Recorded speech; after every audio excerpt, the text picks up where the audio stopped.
Welcome to the Geek to Geek podcast, where monsters need to be hunted. I'm Void, and I'm here with my co-host Beej. Pew! Pew! Whoosh. Is that your hunting noise? Today we're talking about Monster Hunter because I've been playing a lot of Monster Hunter. I had a crazy week that I'm not going to dwell on here in podcast form, but my escape has been Monster Hunter, and I'm really, really enjoying it. So I want to talk about it a bunch. And I know you've played more than you did last week, even though you didn't get quite as much as you wanted to. Yeah, not quite as much as I wanted to. My week ramped up as well, but and weekend too. Also got distracted by Altered Carbon, which I'll talk about later. But yeah, the Monster Hunter fell aside a little bit, but it's not because I didn't like it. So that's good.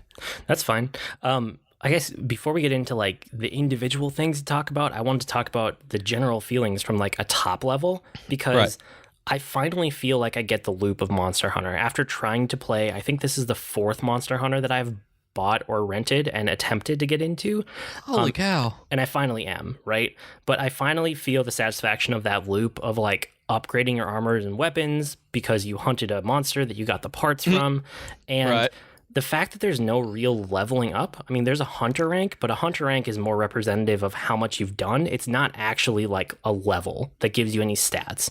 The only stats that come from this game are from like the armor and the weapons. So yeah, like defense and attack and like elemental resistances and attacks. So some of it is like being able to take on harder monsters with better gear, but then there's a huge component of it that's just knowledge you pick up, you know, and this is like what some people like about Dark Souls and that whole genre of games is a lot of the improvement comes from playing the game and learning the patterns and learning the, you know, the fights and stuff. This is the same thing, but it's monsters instead of whatever medieval demons. So I like that a lot. Like there are monsters now that I can take out without ever getting hit. And I could do that even if I had the newbie armor. Like I could go back to the armor I started with and still take them out without getting hit just because I've learned those fights. Wow. That's astonishing to me is because I take quite a few hits. But that's kind of my play style in everything is I just get hit a lot. And so I've adapted to that with, you know, using potions and hunting for things like that and using the greatsword where I can guard and just stuff like that. So my play style has so far been pretty typical for me where I get hit and I have to accommodate it. Yeah, I just dodge things. Like I picked a weapon where I can dodge instead of getting hit or blocking or worrying about countering too much. I can just like get out of the way, usually, typically. That's what I try to do. Me and getting out of the way aren't exactly best friends. Remember how they used to call me Professor Stands in All the Fire in World of Warcraft? Yes. Kind of the same thing with Monster Hunter. But I mean, so from that like general loop perspective and like the high level takeaway is that I like it. Like I know I said this last week, but the old games are slow to start, and this one does a much better job of like getting to the interesting things and not having junk quests in the way. I think that makes a huge improvement over the old stuff. And at this point, I think I want to see the credits roll. Like, I don't know. Okay, good. I mean, I might leave this, I probably will at this point, leave this on my hard drive as like an evergreen game. I don't know how much I'm going to play it beyond the credits roll, but I think that's kind of in my head, my goal right now.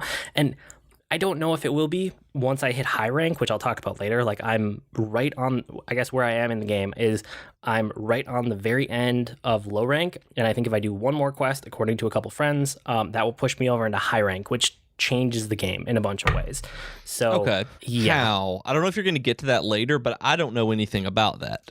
It basically unlocks hard mode for a lot of the monsters, and it will give you access to like more weapons, more armor on the upgrade, like the upgrade trees, and just on the crafting tiers. And yeah, it just unlocks a ton of extra stuff. It basically is like unlocking the end game before you have gotten to the credits. Does that kind of make sense? Yeah, that does. That's the kind of thing, like, I didn't know if it was just different quests or if it was you get a whole new set of abilities and, like, a loadout or anything. Like, I had no clue about that. No, I think it basically gives you another version of the places you've unlocked that will have harder monsters if you choose to engage with it in certain ways. I don't know. I'll probably have to report back next week after I actually am high rank, but that's kind of, as I understand it, is it gives you another level of difficulty, but it's the same monsters, it's the same locales, if that makes sense. Yes. Okay, cool. So that's kind of my goal. How are you feeling about it overall? Because I know you played a lot less than me, but you were still enjoying it last time we talked. I'm still really enjoying it. The only real issue that I've come across so far is just the repetitiveness of it, where the repetition in any game like this really gets to me. And so the loop on this one is fairly basic in terms of you kill a monster, you get parts, you make armor, and then you kill more monsters, where it's not bad by any means, but I have no desire to consistently just do that. So whenever I've been playing, I'll do a quest or two and then like, okay, I fought some monsters and then go do something else afterward, where it's not something that's just keeping me going monster after monster after monster. And I think my biggest frustration so far, where I'm going into negatives here, but it's like they're the only things that I don't like, is I hate these monsters running away. That if these monsters, I don't know if later on they run away less, but breaking up the fights and me having to chase them around in a circle is really starting to get old. Well, it depends on the monster. Some run away less than others do. It never really goes away completely. But I will say, in the defense of this game, having played 3 other versions of it, it was much, much worse when you had to load in between the zones. Because I bet. Like, on the map, they have big numbered zones. Mm-hmm. Basically, in the old Monster Hunter games, each of those numbers was like a self-contained zone, and if you left it, it would load between the loading screens. It was brutal. So yeah, that's one of the things that I like about this game, is that it's like a seamless interactive world. And I mean, have you seen the monsters interacting and fighting with each other? Yes, it's fantastic. I've used that to my advantage so many times, of just hiding in the bushes, taking some pot shots, and then going and running away and letting the bigger monster help me with my quest, and then waiting until it leaves. I love how that kind of goes in, where it feels very vibrant, very organic, and just like I think you and I were talking about it. I can't remember if it was on or off the podcast, where like I was really tired of fighting the Great Jagras, I think is what it was called, and I was like, okay, I'm gonna go do this expedition, and I walked out, and the first big monster that I saw was this Great Jagras. I'm like, I just killed like 3 of you. I'm so tired. I want a different monster. And it was just an organic event that happened, that it was there killing some stuff, and I just happened to pick a fight with it. It wasn't something that was always there. Like, that's really cool to me. Yeah, I had a multiplayer battle I was playing with friends last night. We had an Anjanath. I'm really bad with monster names. I'm going to apologize right here because I'm going to butcher a bunch of them throughout the rest of the podcast. But we had an Anjanath, which is the fire-breathing T-Rex, basically. Yep. We had I always forget what it's called. It's something Kadashi something. It's like a giant electric squirrel lizard monster. That's the best way to put it. And we had a Rathalos, which is like a flying wyvern drake dragon monster. I think those are the names. Forgive me if I'm wrong. My descriptions are good enough. All 3 of them got into a 3-way fight in an area that we were. And we spent a good 4 minutes just dodging out of the way while they all fought each other, because they're so giant and we kept getting almost squished. And it was so fun to watch. That is awesome. I love monster movies, so that kind of thing just goes right up into the alley of stuff I love to watch for just pure and total, unadulterated entertainment and joy. It's just like there are giant things hitting each other, and I'm happy about it. Yeah, well, and I guess I haven't really felt the grind, which is the reason that I still like this game. I only really played each main story quest one time, and then I moved on to the next one, which is kind of a feature in this game. In the old games, they had armor set bonuses right from the beginning, and this game has them, but only when you get further along the armor trees. So right away, you don't have to worry about it. So I had just a mishmash of armor, and I just kept going story quest after story quest, and I didn't really hit a roadblock until the first time I hit an Anjanath, which is fairly far into the main story quest. It's the end of the first area, basically. Okay. So I liked that a lot. I thought that was a really good change that they made to the game. Man, I tried to kill him, and he does not like me. I'm still way too undergeared to take him on. He is a mean, nasty fire-breathing T-Rex. The thing is, you're not undergeared. You just haven't tried it enough times yet. You'll get there. I mean, the gear will help. That's true. Gear helps. But just understanding the monster makes such a huge difference. Oh, I'm sure.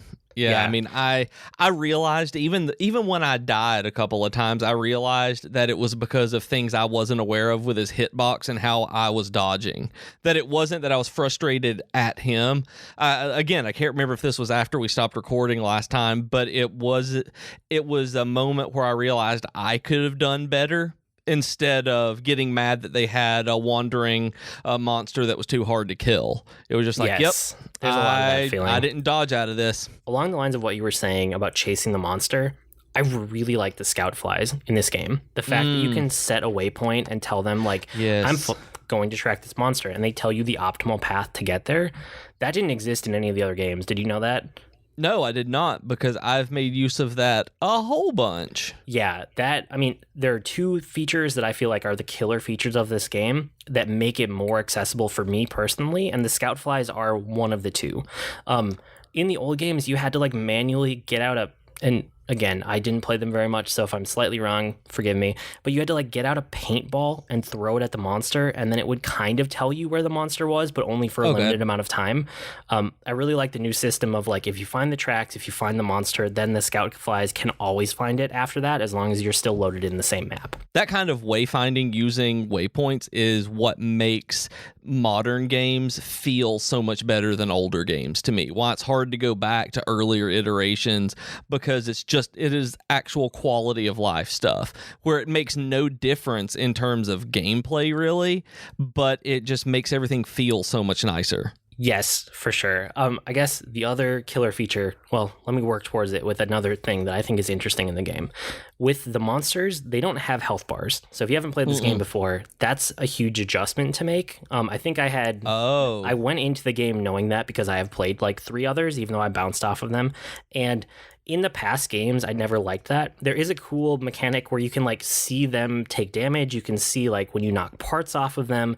You can see when they start limping, if they start limping away, or that you've knocked off a bunch of parts, that you're probably getting close to the kill, even though there's no health bar. There's also a couple things on the mini-map that you can see like a little skull icon near them when you know that you're close enough to capture them or you've almost killed them. All of those, I didn't know that. That's cool. Yeah, there's all these little things that the game doesn't necessarily explain, but once you see it, you're like, oh, that's what that means. That limping mechanic, like, oh my God, that just, it hurts me in the feels sometimes. Yes. Like the empathy I have for these monsters. I'm still going to kill it because I want a nice hat. But, I mean, you feel bad about it before you get the hat, Yes, you do. And I realized this completely outside of you saying this and writing in our notes, because I was chasing something. I don't even remember which monster it was. But when it ran away and started limping, that is the part that made me feel bad, where it was like, I know this is a video game, and it's like I'm not actually hurting any animals or monsters, because I'm a softy, and I throw crickets out of my house. My mom has gotten mad at me for not killing flies. Like, I literally won't hurt a fly, and she's been like, you swat them, and I'm like, no, it's just doing this little fly thing. And so when this happened, I was like, but I kind of just smashed its leg with a hammer, and now I feel really bad about it, but I have to finish this quest. Yeah, and now you get a new hammer. I had to convince myself. Yeah, I mean, I've been beating this thing with a hammer, but when it was like running away to its house to like go to sleep and like heal up with its family, I was all like, oh man, I'm glad this is a video game, because it legit made me feel bad for it. Just the animations, like they're really limping away to get away from you. It's not as though it's not like you just, they're hobbling, or it's like a video game when you cut a leg off of something and it still attacks you and moves like it normally does. It's like, no, you have injured this monster. And it might be like the most empathy that a video game has made me feel, like more so than a lot of human characters I've interacted with in video games, more so than when they set up like a dog that is obviously going to get tortured or killed later in a game. Like that happens way too often. These monsters, like, they're just being animals in the environment, and you're going and picking on them and killing them for a nice sword or a hat. I mean, we all like hats, and hats is good. It's like, the fact that it can make me feel that says a lot about how convincing the animation in this game is, so I had to point it out. All of that to get to the point of the other thing that I think is a killer feature, the fact that they have numbers when you do damage to them. This is something that was not in any of the other games. And I didn't know that. I just took it for granted. I mean, I didn't even think about it, that I knew exactly how much damage my greatsword did versus the longsword. Well, so I think it's twofold, right? One thing is that in the other games when I played, I would be wailing on a monster for like 20 minutes and it feels like nothing happens. So I would just give up. I'm like, what's the point of this? Nothing is happening in this game. This time I can see damage, so I know I'm doing damage. The other part of it is that because I can see the damage, I know when I'm doing more damage or less damage, which lets me learn the monster's weak points, which is something that never happened to me when I played the other versions of the game. Yeah.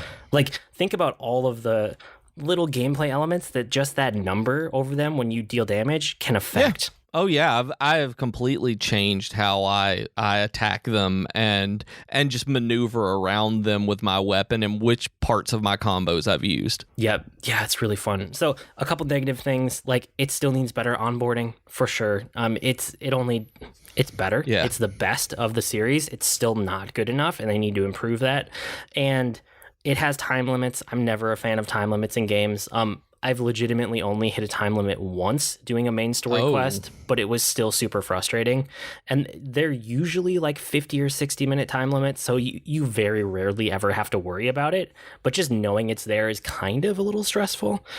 They do have expeditions, which you were talking about earlier, that let you just kind of go out and explore. So I'm glad they have that option. And I don't like time limits on that, but for me, it's almost the opposite. It's because I go in and I see a quest and it's got a 50-minute time limit, and I realize that I may not have time to finish this, where I realize that if it's going to take that long, I prefer games that move a little bit quicker than that. So I'm like, if this had a 30-minute time limit, I would be able to really pace my time out and know that I wasn't going to have to chase this monster for 45 minutes. Like, literally chase this monster. I mean, I'm not even using it in the metaphorical, oh, we're hunting monsters, we're actually hunting it. It's like, no, beating it and then chasing it and then beating it and then chasing it, like literally chasing it. Well, for 45 this gets minutes. Into like some of the single player versus multiplayer thing. So which touches on one of the other things I don't like is that there's no pausing. I know why it is. Yeah. I don't think they can legitimately change it, so I'm not going to hold it against the game. It's just something that personally, it means that I can't really play the game until my kids are all the way down for the night, which sometimes is like 9 o'clock. So that part kind of sucks, but that's just for me. I mean, I think the game is better for being always online, so I'm totally fine with that. I'm curious. I haven't tried it, but I mean, in single player stuff, what if you suspend it? Like, what if you hit the PlayStation button? Is it still actually moving and running around in the world in the background, or does that... Yes. Okay. No, it keeps going because you're always online, basically. I gotcha. That gets into the multiplayer, which I think that the multiplayer design is... Okay, hang on. First of all, I should say multiplayer, when I've been playing with real friends online, is the most fun I've had in Monster Hunter. With that out of the way, I have to say their multiplayer implementation in this game is horrible. It is so bad. Have you tried it very much yet? No, I haven't done it at all. Other than, I mean, No, I haven't done it at all. Okay, so let me talk about the good part of it first. The SOS flares. So did you see those or touch those at all? I haven't done any of them yet, but yeah, I know what they are, how to send them up, all of that. Yeah, so basically, anytime you're in a quest or an investigation or whatever you're doing, you can send up, not anytime. If it's a main story quest, you first have to go unlock the cutscene, which I'll talk about that in a second.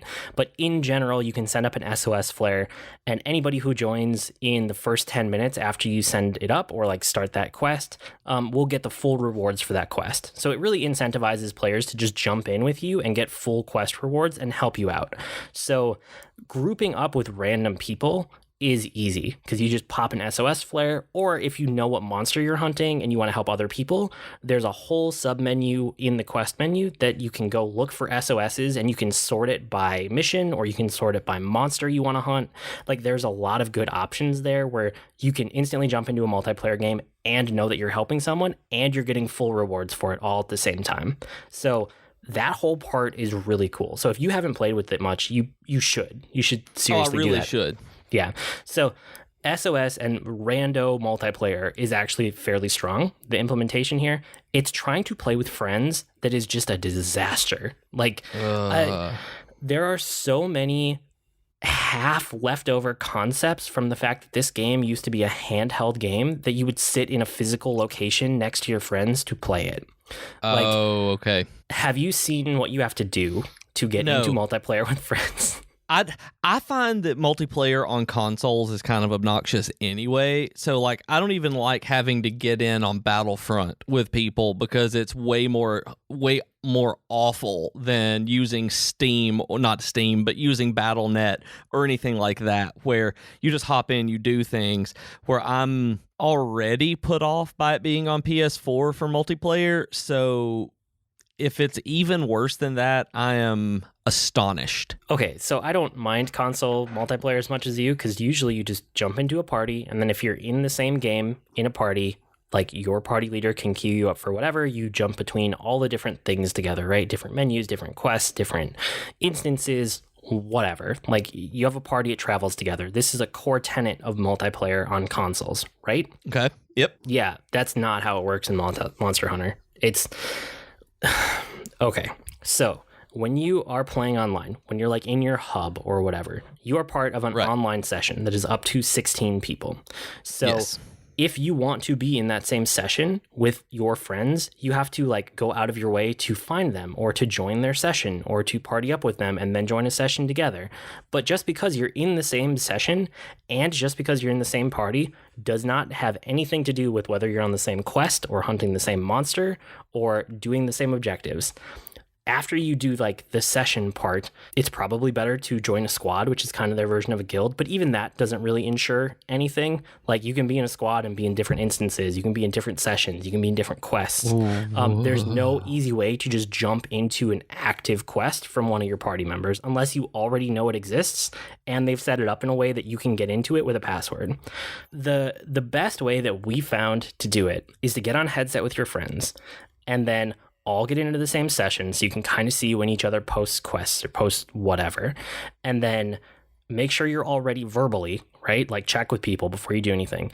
And then if you are in a group and you are in the same session and you're in the same party, you can have somebody start a quest and then tell you that the quest has been posted. And then you manually have to go over to the quest giver and then search for that quest. And then you can join it.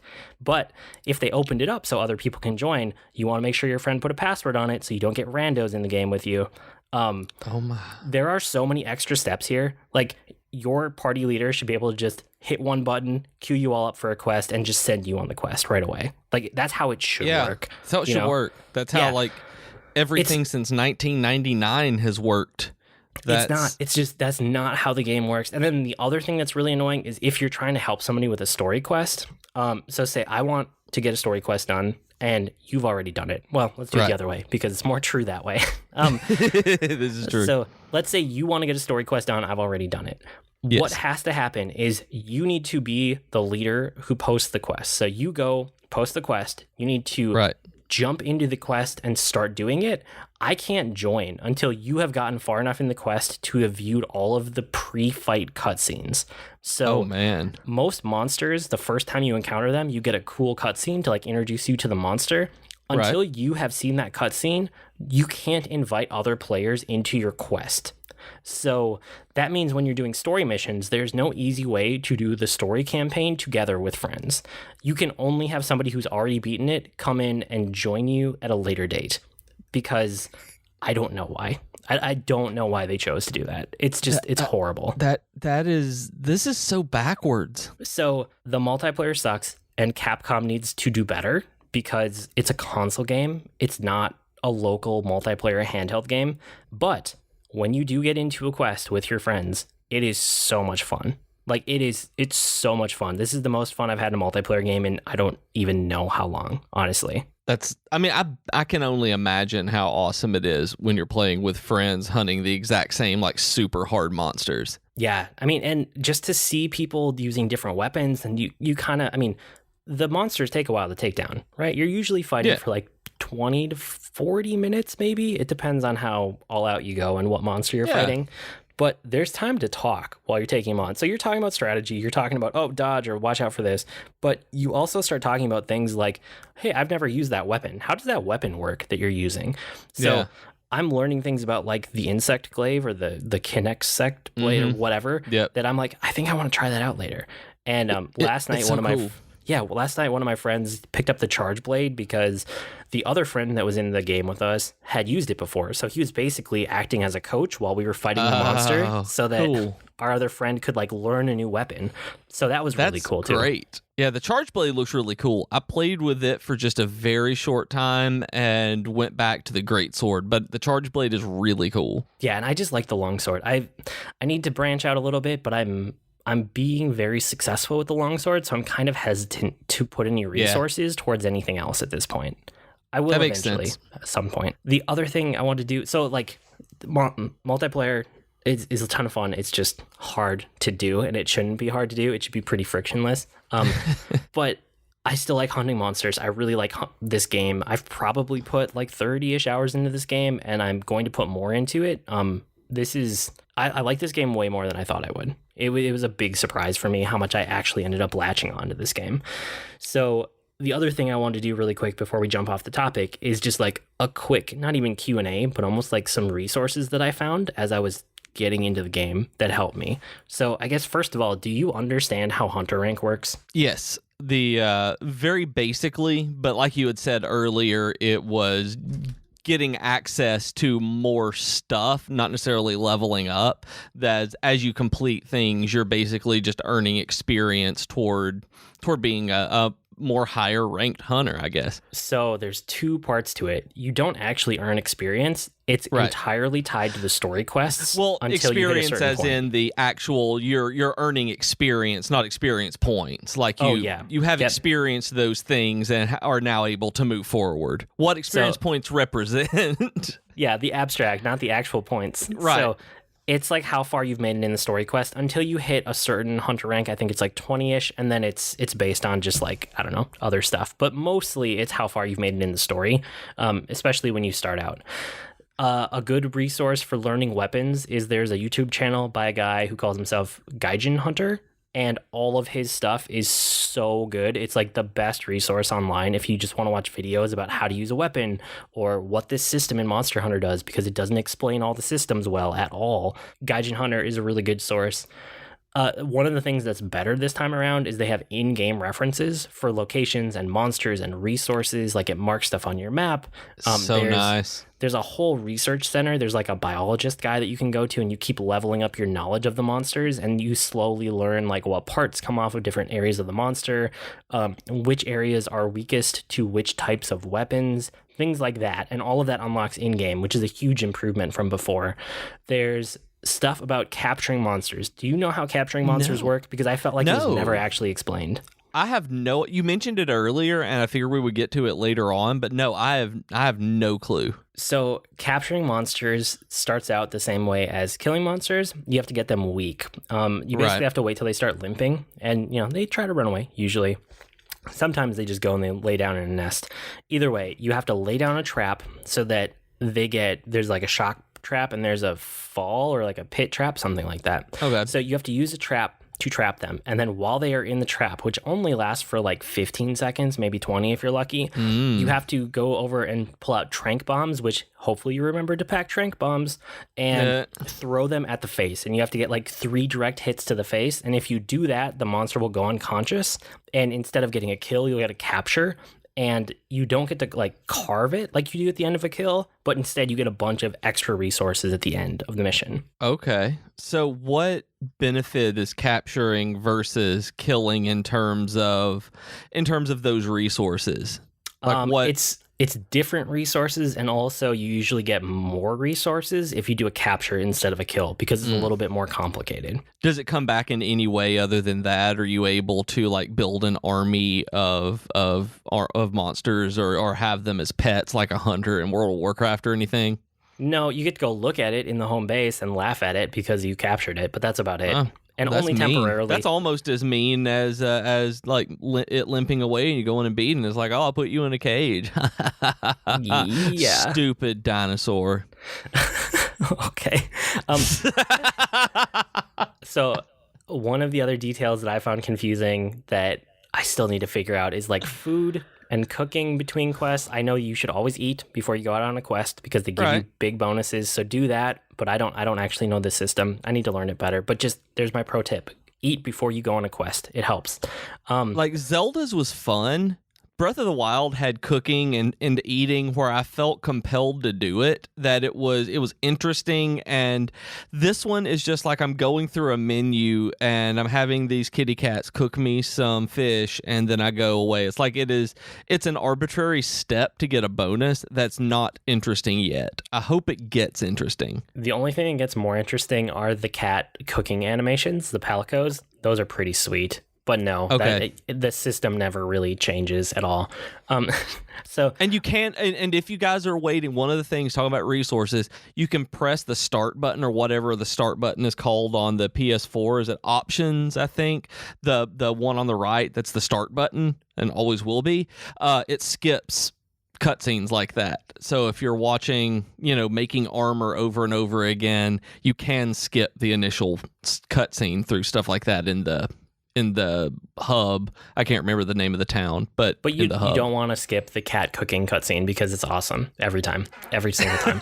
So the other thing I should mention are quests, because, and this is something that bugs me about the game, so this is kind of a tip, but also kind of just like getting my gripes out of the way. There are so many different types of, they're not all called quests, but they're all basically quests. It feels like in any other game, you would have a quest log, and these would be like sorted into categories, but they would all be in your quest log in the same place. That's not the case at all. Have you run into this very much? Yep, sure have. So there are quests, like you would think, but there are 3 subtypes of quests. There's assignments, which is like your main story quest. There's optional quests, and then there's extra quests. Is that right? What's the last one? I think that's what it is. I think it's extra. Event. If not, that's event. what I'm... event. Okay. Event. I was about to say, it starts with an E. It does start with an E. Those are your 3 subtypes of quests. But outside of quests, you also have bounties, you also have investigations, and you also have deliveries, which you have to go to a completely different person on the completely opposite side of the town and like register your bounties before you go out and do anything. They're basically which like frustrates gathering me quests so or like much. subquests or like other stuff that you just kind of want to be automatic, but no, you got to go out of your way and make sure you turned in the latest ones and then picked up some new ones. Investigations are ones that are optional quests, I suppose, but you have to go to a different menu and register them before they will show up in your quest log. I don't know why. It feels like extra steps for no reason. Yeah, and that's really the biggest gripe that I have with this game, is it feels like there are extra steps for everything that shouldn't be there, that it needed just a little more tightening up, that the game is great, but there's just a little bit on the systems that they could have used another like 2 passes of quality assurance on there to be like, this one's not quite fun, you guys. Yeah, and a lot of it is just, it feels just left over from the series that hasn't been refined down yet. Like some of it is because of, I'm sure some of it is left over because it was a handheld game first, but there's other stuff that's just kind of inexcusable. It's like these are extra steps for no real reason. I don't know why they haven't fixed it yet. So over time, things are getting better, but again, this game is systems heavy and it's not always intuitive. I guess my main tip would be go have fun killing big monsters and stay mostly on the main quest line, and it'll get you far enough. You don't really have to engage with most of the systems until you get into like high rank and later. And I like that, honestly, because when a game tells me that I have to do a bunch of side quests and gates me out of the main story that I'm interested in, which I'm not interested in this story, let me get that out there too, that it's terrible. Like really, I feel like the story and the all of that is just, it has not caught me at all. But I want to get through that part of it as opposed to just going and doing random side quests. Yeah, I can see that. Any final thoughts about the game? I like it so much more than I thought I was going to. I'm glad that I actually did get it on sale. So I was really glad about that. I think I paid like $45 for it on PSN with the discount that was on there. So I was happy about that. And but at the same time, it's like, it is a good game. Somebody had tweeted me, and now their name is leaving me, that if there was ever a $60 game that was worth it, it was this one, because they've spent so many hours on it just already. And I can totally see that there is so much content in this game that it's ridiculous, that other games, even open world games a lot of times don't have this much content in it from what I'm seeing. Yeah, I mean, I know that there are a lot of Destiny streamers out there that have bounced off of Destiny 2 and are moving over to Monster Hunter because there's so much more content in Monster Hunter, which is saying something. I mean, compared to the original Destiny, a game they played for years and years. You mean original Destiny that they're bouncing off of, not Destiny 2? Well, people who like played Destiny 1 and set up, as big like mainstream streamers for Destiny, and then Destiny 2 came out and they moved over to Destiny 2, and because Destiny 2 just isn't interesting to them, they're now moving over to Monster Hunter. Oh, I got you. Okay. Yeah, so that's worth pointing out. I guess my final thoughts, this game legitimately surprised me, and I'm liking it way more than I thought I would. And in solo mode, it is also, or with randos, either way, it is a fantastic podcast listening game. So I am doing a lot of that. With one headphone in at night and one ear out for monsters. It's a really good way to kill time for me at the moment. I can absolutely see that because, like I said, I'm not interested in the story at all. It's just poorly crafted, I guess is the way to put it. It just doesn't seem as interesting as a lot of other stuff. But this one, I could totally see doing that. I may be doing that next time myself. Yeah, it's really good. Okay, let's jump over to a little bit of network talk. Our network is awesome. We love everyone on the Geek podcast network. Tea time with Katie and Chelsea this week. They talked about Roswell, the show, not the place. Although you could also say it's kind of about the place. Geek to Two with Joe Hogan. He talked to somebody about building droids, and it was really cool. Like building droids for cosplay purposes, but also just for having like R2D2s around. Why not? It's pretty sweet. It is so awesome. Like it's you can do BB-8s like as smaller crafts for groups out of like paper mache and some 3D printing stuff, and it's awesome. They're doing that at one of the public libraries here, the one my wife works at, and it's really cool seeing that come together. Yeah, it's really sweet. And then this week, Rob had on the Comic Box, go search it and listen to it. He had a Black Panther prep episode, and I learned a ton about Black Panther by listening to that literally this morning. So that was a really good episode. And if you're going to go watch the movie, I highly suggest listening to that first because there's no spoilers. It's just a bunch of background that's really interesting to listen to. Yeah, it popped into my feed, and I was like, oh my goodness, I'm going to have to listen to that because his prep episodes are my favorite ones that he does. They're really good. Every time he does a prep episode, I'm like, yes, like I get excited. I mean, I get excited every week when his stuff hits my feed, but those are like a little bit of extra excitement. We should hit on the geeky offer of the week, but it kind of ties into my geekery too. So book recommendation, if you guys want Audible, you can go get a free book on us, and it helps the podcast at audibletrial.com/geek2geekcast. This week, I'm going to recommend something from my geekery. So let's jump over and talk geekery. Let's start. Oathbringer. I beat it. I finished it. That's how you say things when you finish a book. That is how you say things when you finish a Brandon Sanderson book. Like you beat it. Yeah. You beat it. It was a good book and I enjoyed it all the way through, but it didn't turn into a page turner for me until the last fourth of the book. Right. I think I took like 2.5, 3 weeks probably to listen and read most of the book. I did eventually get Whisper Sync working so that I could do both. Good. So I was making slow and steady progress over about 3 weeks. And then last weekend, I hit the final quarter of the book and it picked up, and I just sat down and I read that book until it was done. Like that was what I did with my Sunday. When you texted me that, like I got the message about you finishing it. Like you guys, he sent me a screenshot of the end of book 3 of the Stormlight Archive, Oathbringer, or whatever it is, however it says. And then like 2 paragraph long text messages after that talking about it. And I check my phone like as I'm walking out of a theater, and I just laugh because it's like he was so proud that he finally finished it. He had to take a screenshot of it. Those books are an accomplishment. Yes, it was. You beat those books. Like those things are gigantic, epic fantasy tomes. Like when you finish it, it is a good feeling of accomplishment. Like Jennifer makes fun of me because she's like, "Are you still reading, Words of Radiance?" And that's what she calls the series, the Stormlight Archive, because that's the one that she's heard me talk about the most. And I'm like, yeah, I'm on the second book of them right now. She's like, how far are you? And I'm like, 40 or 50%. And I was like, that's about 500 pages though, so it's not bad. She's like, I don't understand. She's like, it's so like they're huge, they're massive, but they're so good. Like I'm still on the one right before Oathbringer, so I'm super excited to get to it because I'm seeing so much more stuff in Words of Radiance that I cannot wait to see how it pans out. And there are characters and events and concepts from other things in the Cosmere that are slowly getting tied in. Most of the things I'm picking up on are from the novellas, but I'm sure you reading through, you're picking up on a lot more. So I need to talk to you about it, but you have to finish book 3 first, which I know is probably a ways away for you, but you'll get there. Right? It's a ways away, but it is consistently a ways away. Where, I mean, I'm working slowly and steadily toward it, just like you are. It's just I'm further behind. And because I can't work with audiobook stuff on, that's one thing that really drives me crazy, is because I write and have to come up with new content. I cannot listen to an audiobook. Like, all of my stuff about WordPress would be talking about shard blades, and I really don't think Nathan would like that very much. Probably not. I don't. I'd know.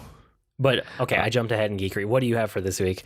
Actually, I have Geekery the same way that you do, where you guys can go to audibletrial.com/geek2geekcast and download Altered Carbon, which is based on one of the Netflix's new shows. It's a cyberpunk detective noir story. Other way around.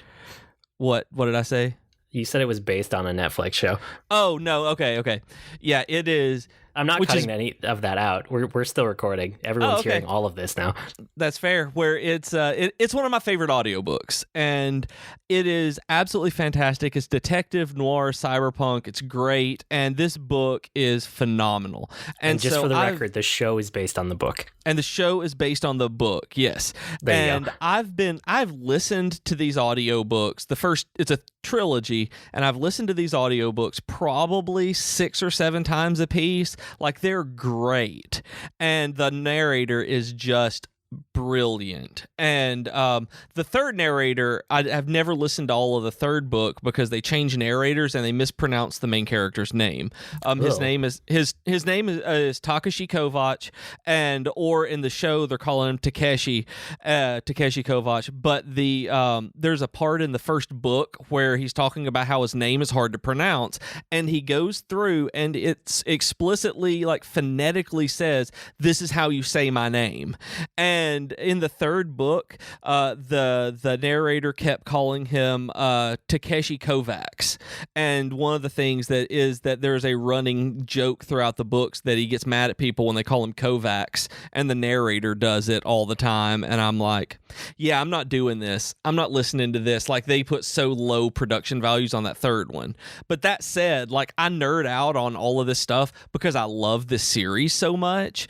And I've been waiting on this Netflix series to come out, and instead of waiting on Jennifer to watch something I really want to share with her like I usually do, I've completely thrown that away, and any spare time that would have gone to Monster Hunter this week has gone to me watching Altered Carbon.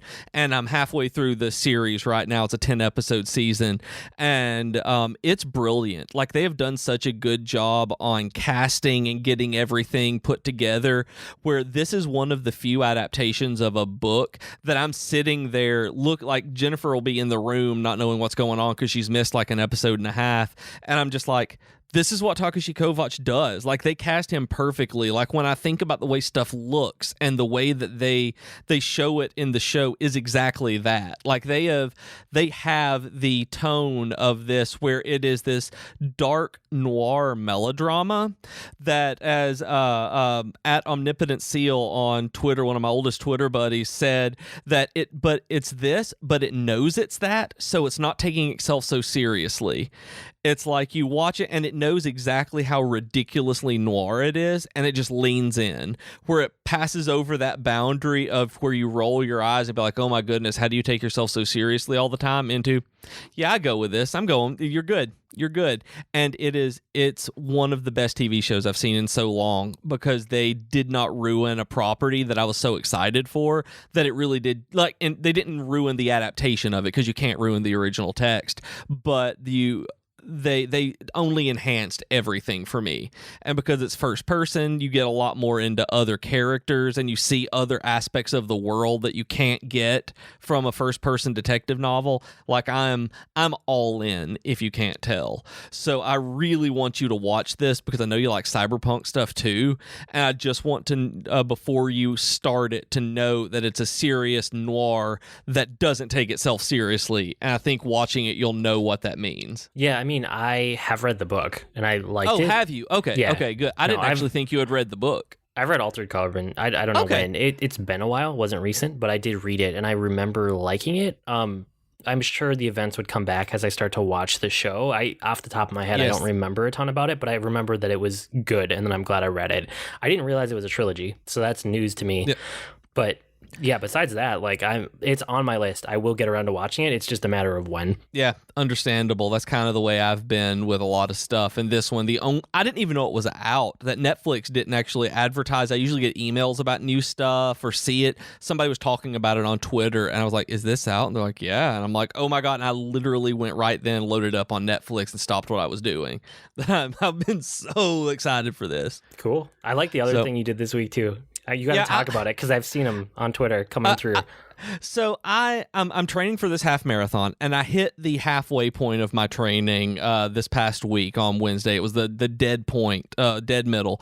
And so the training is the Hal Higdon half marathon training, and the weekend training schedule was to do a 5K race. So I looked, and there wasn't a 5K race locally. There was nowhere to actually go do a race. So I decided see what I can do on the internet. And I didn't really find any virtual 5Ks going on. So I was like, I can make one. So I went one morning before work and put together a virtual 5K for the public library here for the teen program on it that I've worked with a little bit.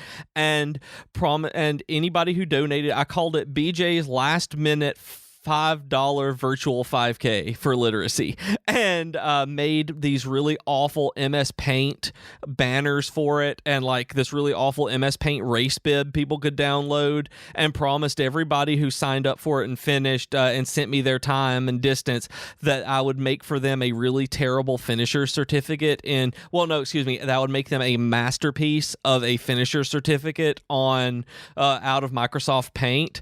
And we raised about excellent. I love them. They make me really happy, and it's like I'm planning on doing this again because I made about $91 for the teen program, which is going to help them do a program which I think might be a live action, a life-size version of Hungry Hungry Hippos with ball pit balls, baskets, and teenagers strapped to skateboards.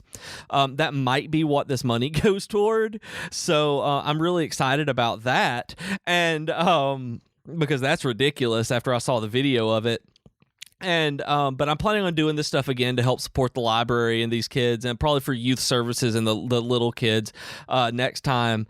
But the next time I'm not going to be able to do every single person a completely individualized picture at the end, but I wanted to this time. I think I did a dozen of them, and it was so much fun to put this stuff together, like just ridiculous, awful MS Paint art that I did. Like I spent all morning, like all before work one morning doing this, and then throughout the day, like it made me so happy putting these together. Like I can't even describe how terrible they are. I'm hoping to I need to put them on Imgur, however you pronounce it, and sharing the link with people so that y'all can see all of them. But we had a good turnout. People really cared, and it made me like super happy to see people respond and be like, yeah, I want to give some money to the library that I don't even know.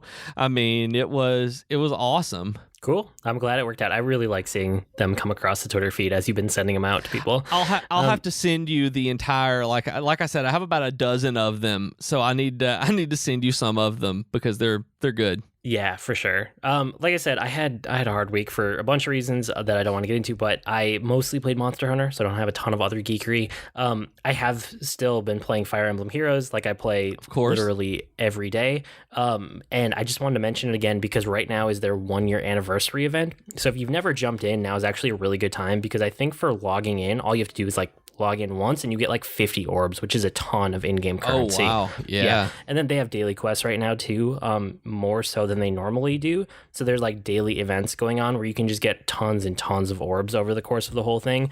So you can draw lots and lots of heroes. Anyway, if you've heard me talk about it and you don't know when a good time to get in is because it is a gacha game, now is a really good time. So I just wanted to mention that. And then the other thing that happened this week is that the Solo trailer came out, like the first real minute and a half trailer, and it looks fine. Like it looks fine. It looks better than I thought it was going to. It looks approximately how I thought it was going to. Okay. I thought it was very much like I thought it was going to be. Like, it's well produced. It has high budget. I'm sure it'll be fun to watch once. I'm going to enjoy my time in the theater with it one time. I still don't think it's a story that needs to be told.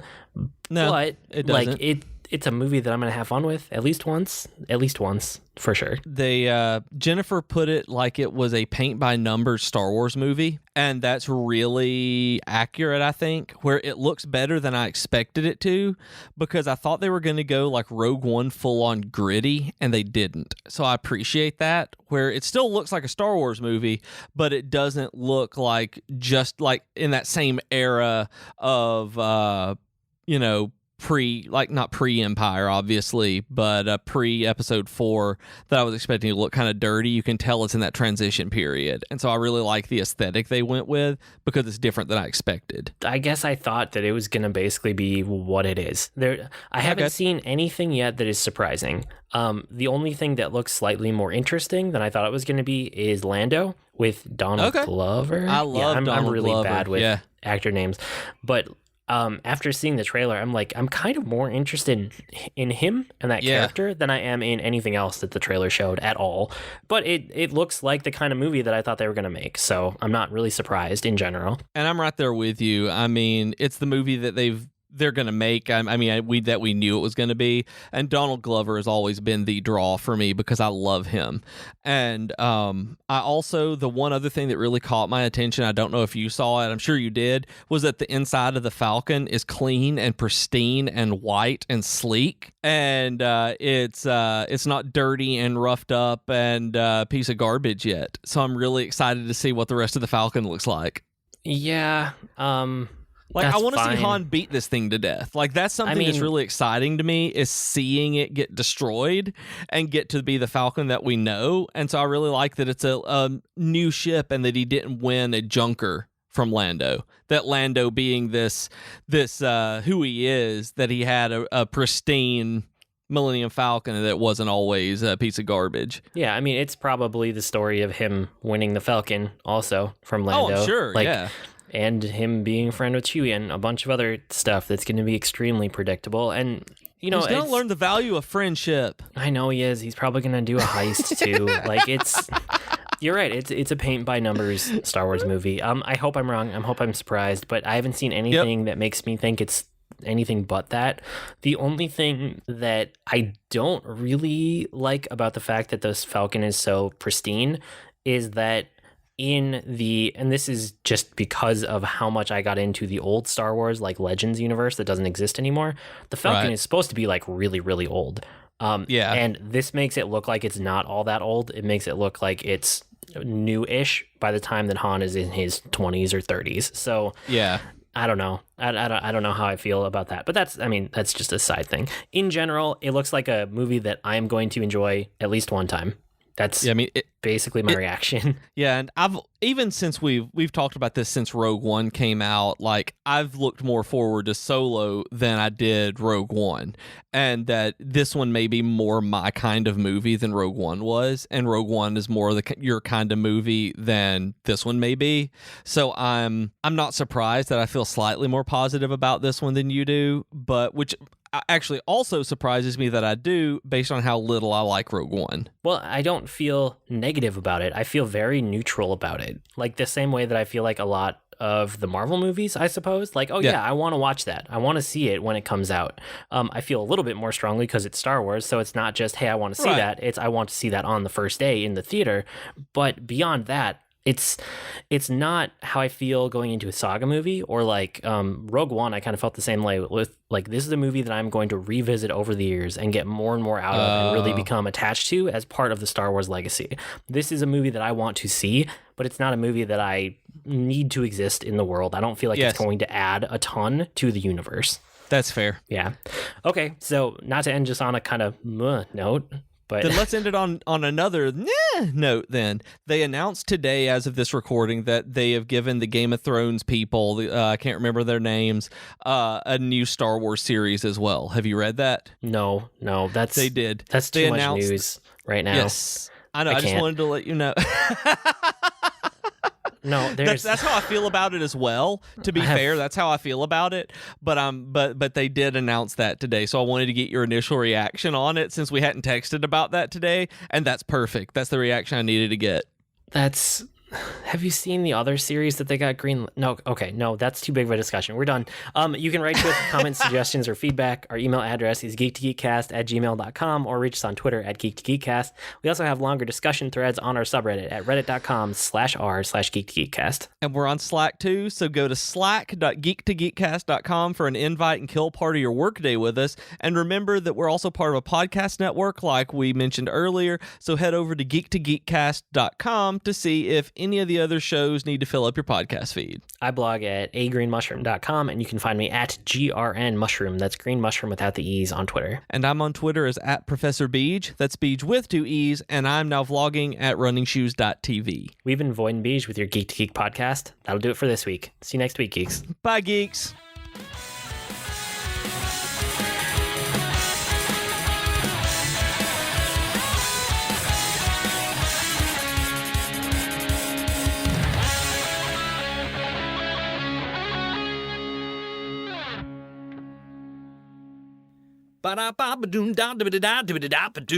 Comics. Hey everyone, Rob here, your friendly neighborhood comic geek, inviting you to join me and my rotating cast of co-hosts each week on The Comic Box, where we tell you everything you need to know to become a world-class comic book geek. So join us for The Comic Box each week right here on the Geek to Geek Podcast Network. Hey everyone, I'm Katie. And I'm Chelsea, and we're the hosts of the podcast Tea Time with Katie and Chelsea. We are two best friends who love pop culture. We try to have a female perspective on things, but we really just talk about anything we like. What are some recent topics we've done, Katie? Well, we've talked about girl power songs, Wonder Woman, Veronica Mars, young adult fiction novels, San Diego Comic-Con, and so much more. So grab your cup of tea or whatever your drink of choice is and download our podcast on iTunes or Stitcher and start listening today. Hi, my name is Joe Hogan, and I'm a geek. And if you're currently listening to this, there's a good chance you're a geek too. So check out my podcast, Geektitude. Each week, I talk with somebody about their geek aptitude. Sometimes I talk to people in a geeky profession. Sometimes it's someone doing something really cool with their geekiness. Often it's another geeky podcaster. But it's always someone who wants to share their inner geek. So join me each week as we come together to geek out about all the geeky stuff we love. And remember, this week, keep it geek.